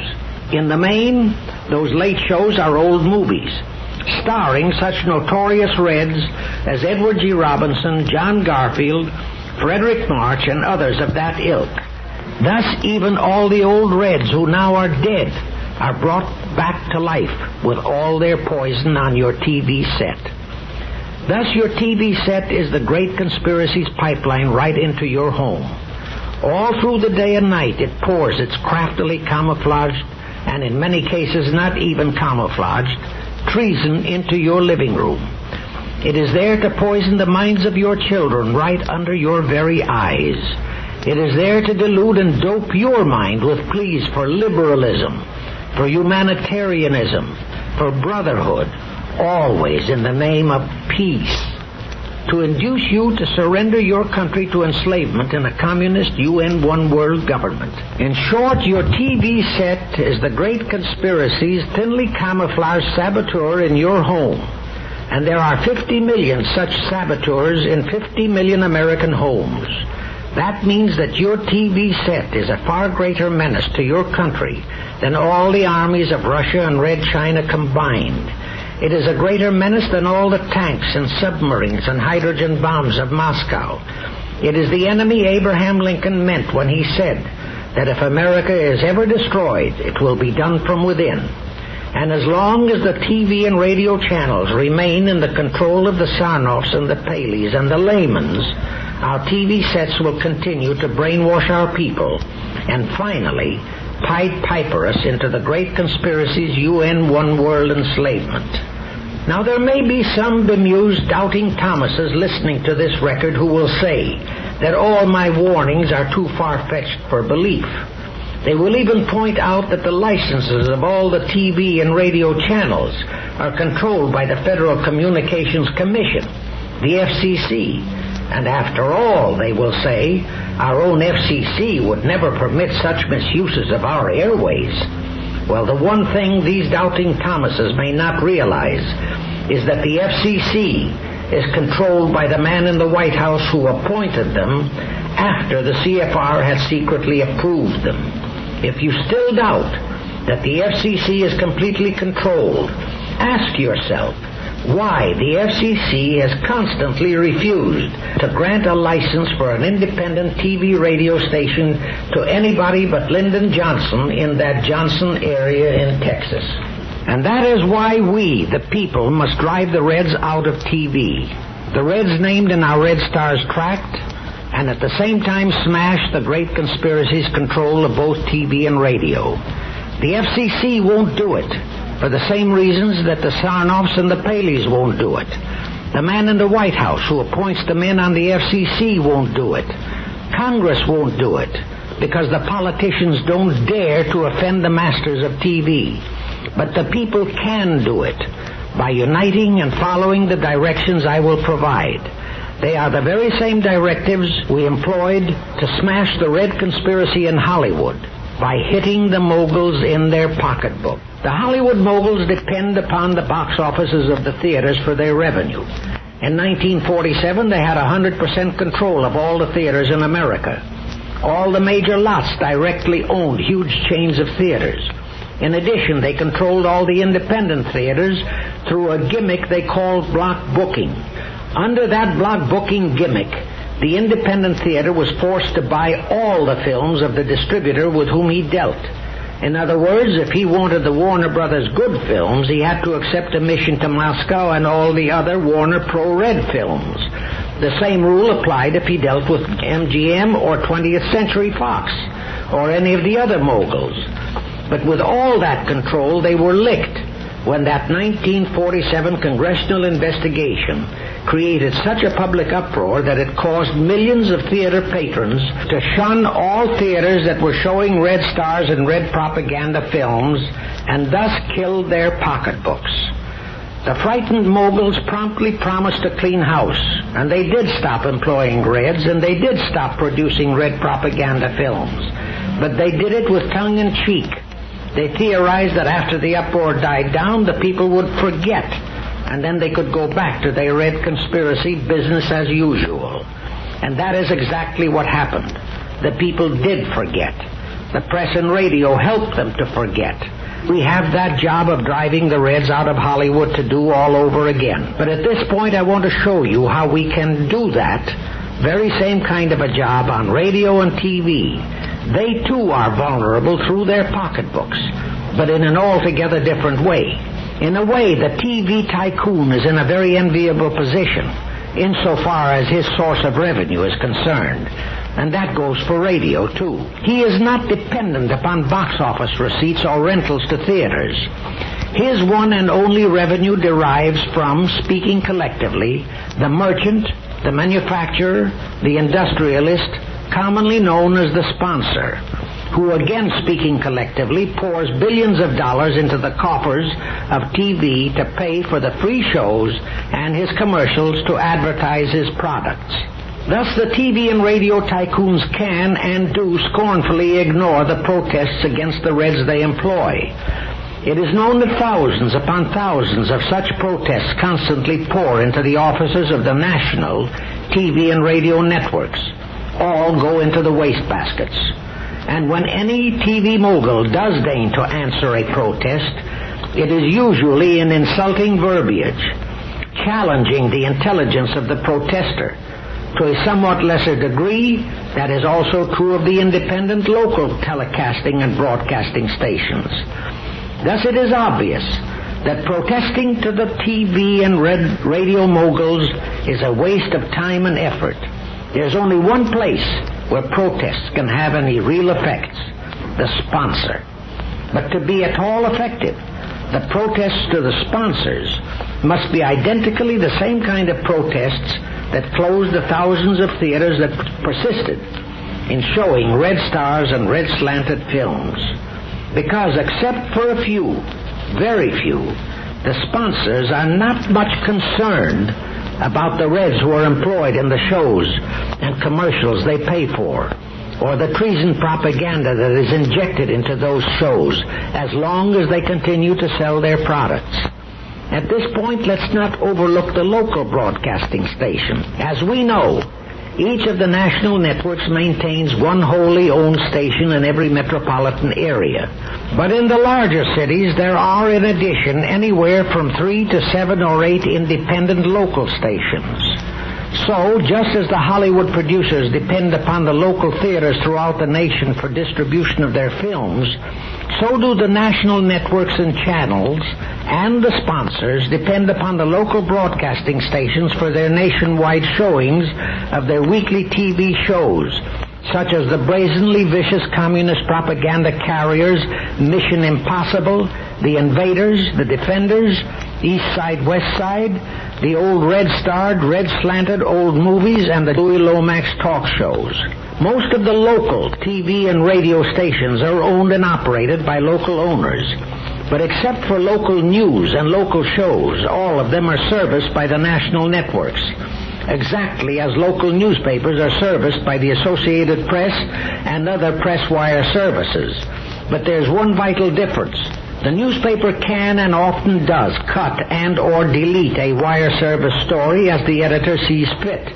But in radio and TV, only the editor of the national network can cut, delete, or distort the news or the verbiage of an address. The local broadcasting station must deliver to the public exactly as it receives it from the network. In other words, we cannot look to the TV and radio moguls and local broadcasting stations for a cleanup of their communist propaganda. We cannot look to the flagrantly leftist and controlled FCC for a correction of that evil, or to the traitor in the White House, or even to voluntary action by Congress.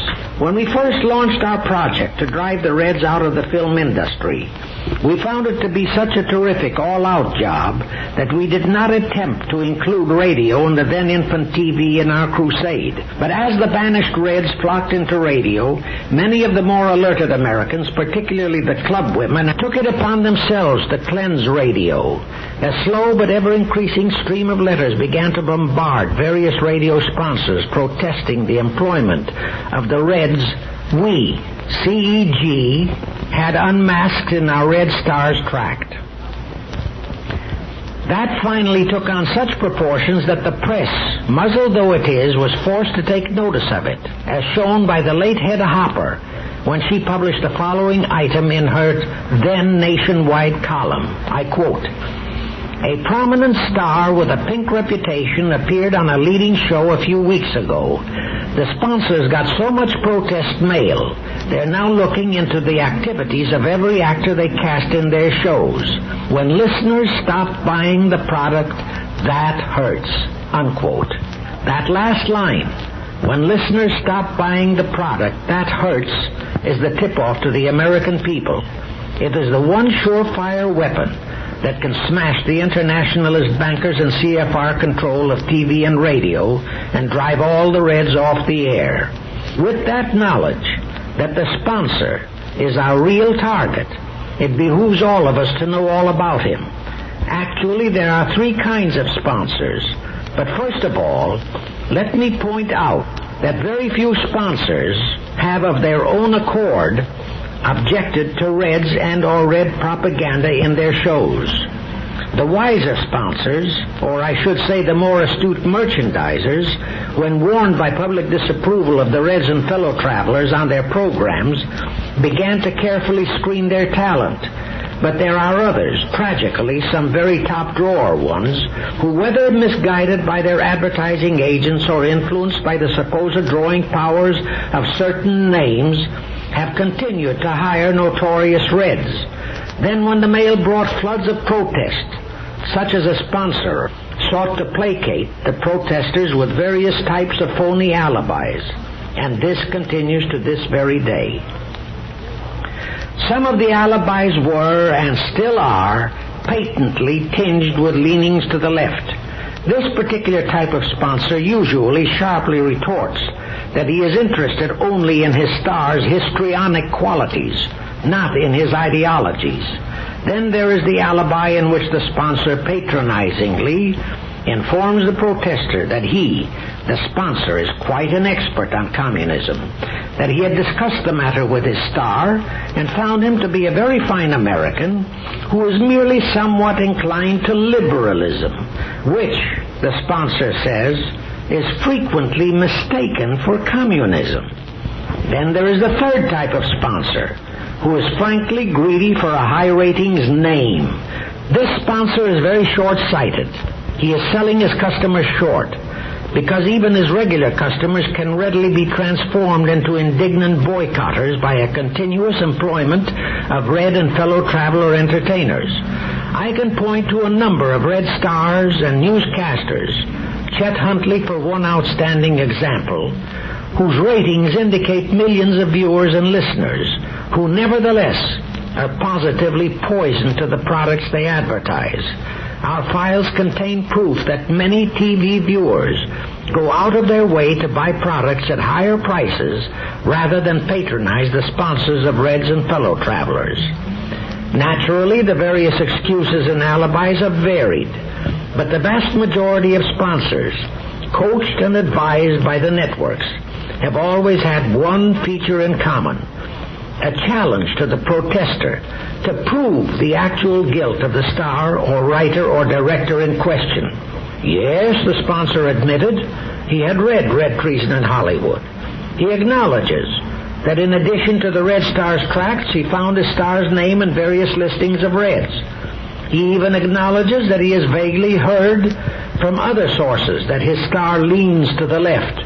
But where is the proof, demands Mr. Sponsor, that he has actually participated in Red activities? He further points out that while Fagan included his star in the Red Star's tract, there's nothing in the tract or in Fagan's books, that pins communism on his star.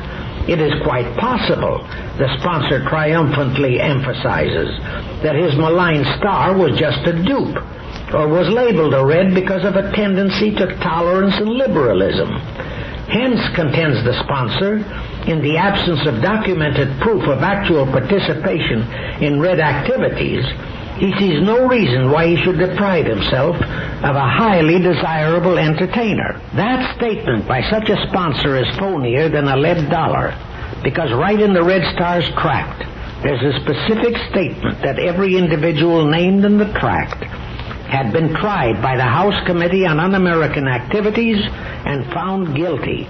There's absolutely no doubt that without the acquiescence of the sponsor, neither TV or radio would ever have become a sanctuary for the banished Hollywood Reds. By acquiescence, I do not mean the liberal sponsor who knowingly and deliberately gives preference to the Reds, nor the rabidly pro-Red sponsor who, to whatever degree he can, actually blacklists the loyal to America actor, writer, and producer. The acquiescent sponsor, ideologically speaking, is neither fish, flesh, nor ordinary red herring. He is not pro-Red, and if you accuse him of being even remotely less than pro-American, he will sputter righteous indignation. But he does not permit love of country to hamper him in his business affairs. He is swayed, or so he says, by the fact that the TV mogul can favor him in many ways, not the least being a desirable time slot for his shows. Therefore, when the channel chieftains suggest a Red star for his shows, he feels obligated to acquiesce. There is still another way that this type of sponsor maintains his good relations with the TV powers that be. Very few, if any, sponsors produce their own shows. They or their advertising agents contract with professional producing studios that specialize in TV work to do the job. Studios that have the blessings of the TV moguls. There are a number of such blessed studios in Hollywood and New York. In Hollywood, the two most favored by the three national networks are Screen Gems, owned by Columbia Pictures Corporation, and Desilu Incorporated. In New York, the two most favored are MCA Review and Theater Guild. The reason for such preference is, as you shall see here, quite obvious. MCA has for many years been the mammoth theatrical agency in America. They first appeared as agents for actors, writers, directors, bands, and orchestras. A listing of their clients through the years has been virtually a who's who of the Reds in the entertainment world. MCA has a very close affiliation with the Anti-Defamation League. Do I have to say any more about MCA? The Theater Guild was for many years a famous producer of Broadway plays. The founders of Theater Guild were Teresa Helburn and Lawrence Langner.